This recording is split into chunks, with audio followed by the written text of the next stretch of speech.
నమస్తే, welcome to JK TV. నేను శ్రీదేవి.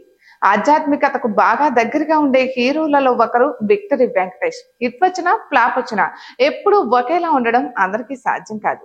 కేవలం ఆధ్యాత్మికతను తూచా తప్పకుండా అనుసరించే వాళ్లకు తప్ప. ఆ కేటగిరీలో విక్టరీ వెంకటేష్ ఉంటారు. ఆయన మాట్లాడే ప్రతి మాట చాలా లోతైన భావాలతో కూడి ఉంటుంది.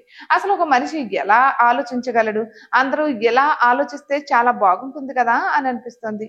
రీసెంట్ గానే ఆయన ఒక ఇంటర్వ్యూలో తన సక్సెస్ ఫార్ములా గురించి చెప్పుకొచ్చారు. ఆయన మాట్లాడిన ఈ మాటలు ఇప్పుడు సోషల్ మీడియాలో బాగా వైరల్ అయ్యాయి. ముఖ్యంగా రజనీకాంత్ చెప్పిన ఒక సూత్రం పాటించడం వల్లే తాను నేడు ఇంత సక్సెస్ఫుల్ గా నిలిచానని వెంకటేష్ చెప్పుకొచ్చారు. అవేంటంటే, ఆయన మాట్లాడుతూ, కెరియర్ ప్రారంభం నుండే నాకు రజనీకాంత్ గారితో అత్యంత సాన్నిహిత్యం ఉండేది. మా నాన్నగారు ఆయనతో చాలా సినిమాలు చేశారు. ఒకరోజు రజనీకాంత్ నాతో మాట్లాడుతూ, నీ సినిమా విడుదలైన రోజున పోస్టర్ వేస్తారా, కటౌట్స్ వేస్తారా, బ్యానర్ వంటివి కడతారా, పోస్టర్ లో నువ్వు సరిగా కనిపిస్తున్నావా లేదా, ఇలాంటి అంశాల గురించి అస్సలు పట్టించుకోవద్దు. కేవలం నువ్వు చేయాల్సింది ఏంటంటే మంచి కథలను ఎంచుకోవడం, మంచి సినిమాలు చేయడం. అవే నిన్ను జనాల్లోకి బలంగా తీసుకువెళ్తాయి అని చెప్పారు.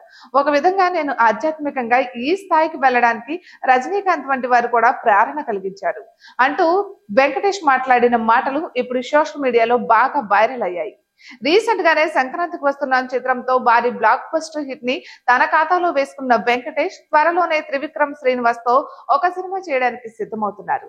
ఎప్పుడో 7 ఏళ్ల క్రితమే వీళ్ల కాంబినేషన్ లో సినిమా రావాల్సి, కానీ కొన్ని అనివార్య కారణాల వల్ల వాయిదా పడుతూ ఎట్టకేలకు ఇప్పుడు కార్యరూపం దాల్చింది. ఫ్యామిలీ ఆడియన్స్ లో విపరీతమైన క్రేజ్ ఉన్నటువంటి ఈ ఇద్దరు కలిసి ఒక సినిమా కోసం పనిచేస్తే చూడాలని సినీ అభిమానులు ఎప్పటి నుంచో కోరుకుంటున్నారు. ఇక వాళ్ళ కోరిక ఎన్నాళ్లకు నెరవేరింది. వెంకటేష్ కెరియర్ లో ఆల్ టైమ్ క్లాసిక్స్ గా నిలిచిన నువ్వు నాకు నచ్చావు, మల్లీశ్వరి వంటి చిత్రాలకు త్రివిక్రమ్ శ్రీనివాస్ మాటలు, కథ, స్క్రీన్ ప్లే అందించారు. పవన్ కళ్యాణ్ త్రివిక్రమ్ కాంబినేషన్ లో తెరకెక్కిన అజ్ఞాతవాసి చిత్రంలో వెంకటేష్ చిన్న అతిథి పాత్రలో కనిపిస్తారు. ఇప్పుడు మళ్ళీ ఆయన త్రివిక్రమ్ తో కలిసి పనిచేయబోతున్నారు. ఇటువంటి మరెన్నో వీడియోస్ కోసం జేకే టీవీని సబ్స్క్రైబ్ చేసుకోండి. Hi guys, subscribe to JKTV. Subscribe to JKTV. Please subscribe to JKTV. Subscribe to JKTV. Hi, Andarki Namaskaram. Please subscribe JKTV. Andarki Namaskaram. Please like, share and subscribe JKTV.